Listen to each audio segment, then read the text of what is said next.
Bienvenue sur Africa 24 dans cette nouvelle édition du QG News. Voici les titres.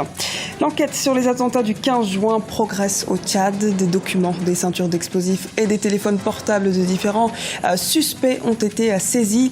L'arrestation d'islamistes a toutefois fait 11 victimes, dont 5 policiers. La démocratie, l'économie et la lutte contre Boko Haram au menu de la tournée africaine du président français François Hollande. 3 pays du continent sont concernés, le Bénin, l'Angola et le Cameroun. Cameroun, pays où le syndicat national des chauffeurs professionnels des transports est en grève. L'axe près de la frontière centrafricaine n'est pas assez sécurisé. Il demande des réponses concrètes face aux multiples plaintes des commerçants. Mais avant de développer ces titres, prolongation du mandat de la MINUSMA d'1 an jusqu'au 30 juin 2016. Le texte a été adopté à l'unanimité des membres du Conseil de sécurité. Le mandat de la mission multidimensionnelle intégrée des Nations Unies pour la stabilisation au Mali reste globalement le même, avec quelques nouveautés comme la nomination d'experts militaires chargés d'observer le cessez-le-feu. Le Conseil se dit d'ailleurs prêt à envisager des sanctions ciblées contre ceux qui s'emploient à empêcher la mise en œuvre de l'accord de paix.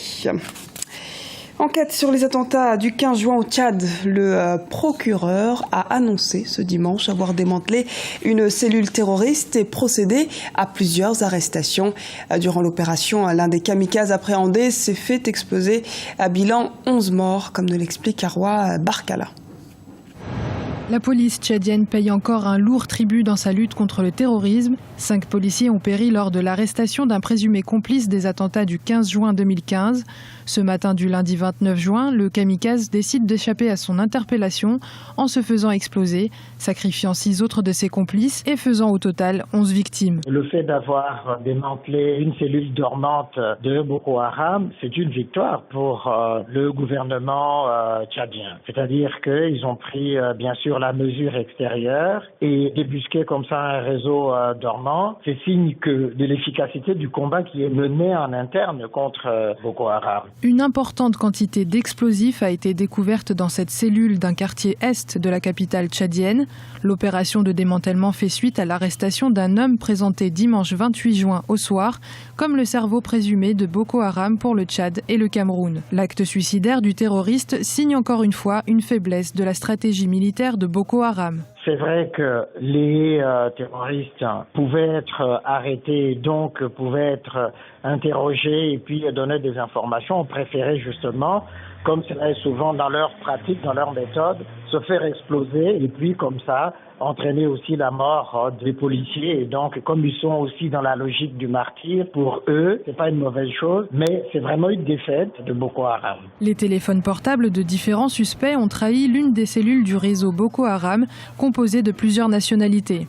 À ce jour, d'autres membres de la nébuleuse terroriste sont toujours recherchés par les polices camerounaises, nigériennes et tchadiennes. Autre actualité tchadienne, la présidente du collectif des avocats des victimes d'Hissène Habré, Jacqueline Mondena, a déclaré ce lundi à Dakar que plus de 4000 victimes directes et indirectes seront parties civiles au procès de l'ex-président tchadien Hissène Habré. Le procès, rappelons-le, est prévu à partir du 20 juillet au Sénégal par les chambres africaines extraordinaires, un tribunal spécial en charge de juger l'ex-chef d'État. Le président français François Hollande entame ce mercredi 1er juillet une mini-tournée en Afrique. 2 enjeux majeurs ponctueront ces tournées, la lutte contre Boko Haram et le renforcement des coopérations économiques. Les précisions de Lizelsi Akizimana. Le président français François Hollande commence une tournée de 3 jours en Afrique subsaharienne. Il se rendra au Bénin le 1er juillet, puis en Angola le 2 juillet et enfin au Cameroun le 3 juillet. À l'ordre du jour figurent les discussions sur la coopération économique et surtout la question du terrorisme. Ils parleront des relations économiques qui sont déjà très bonnes. Le Cameroun jouit des avantages que confère le CED2. Ils passeront à revue toutes les questions d'intérêt général entre les 2 pays, mais en particulier, ils focaliseront l'attention, je suis persuadé, sans être dans le secret de leur ordre du jour, ils parleront abondamment de la stratégie à mettre en place pour avoir raison de Boko Haram et tout ce que la France peut mettre à la disposition du Cameroun, et Dieu seul sait comme elle en dispose. Donc je pense que toutes ces questions-là figureront à l'ordre du jour de leur rencontre. Le choix des 3 pays constitue de grands enjeux pour la France, mais aussi pour les pays hôtes, les principaux étant l'enjeu sécuritaire et celui de la coopération économique. Ce qui est intéressant, c'est de voir que aujourd'hui François Hollande est en Afrique et pas que dans le précaré francophone. Donc dans son périple, il y aura l'Angola qui est un pays à forte croissance et le Cameroun qui joue un rôle extrêmement important dans sa sous-région par rapport au terrorisme, Boko Haram et autres. Donc pour moi, les 2 grands enjeux, c'est l'enjeu sécuritaire par rapport à la lutte contre le terrorisme en général, et précisément dans cet enjeu où des Français sont souvent enlevés. Et deuxièmement, c'est, comme on le dit souvent en France, les points de la croissance dans un avenir proche se trouvent en Afrique, qui sont des pays à haut potentiel pour donc une croissance à 2 chiffres. L'Angola, le Bénin et le Cameroun accueilleront donc pour la première fois le chef de l'État français. Grève des transporteurs du Cameroun. Ils demandent le renforcement sécuritaire du réseau routier qui relie Douala, la capitale économique camerounaise, à Bangui, la capitale politique de la Centrafrique. Les précisions de Lise Elsi à Kizimana.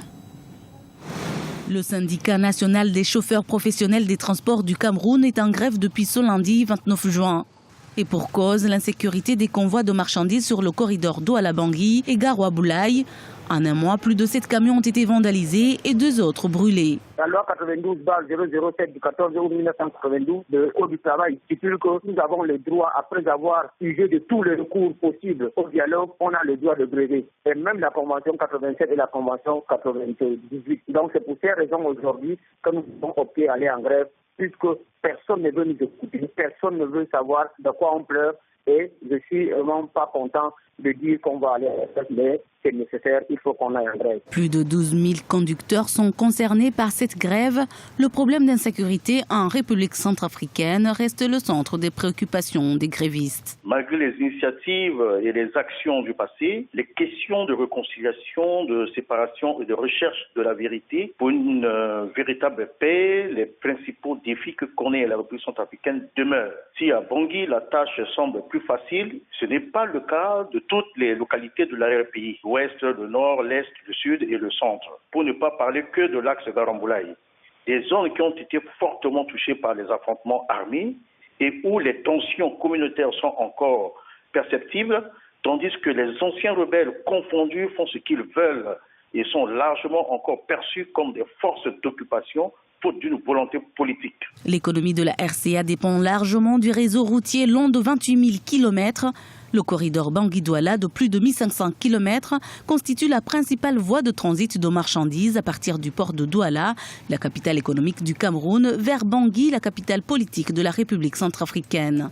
Cette grève de transporteurs risque donc d'avoir comme conséquence une pénurie de produits de base en Centrafrique. Ce journal a été réalisé par l'ensemble de la rédaction. Nous vous remercions pour votre fidélité.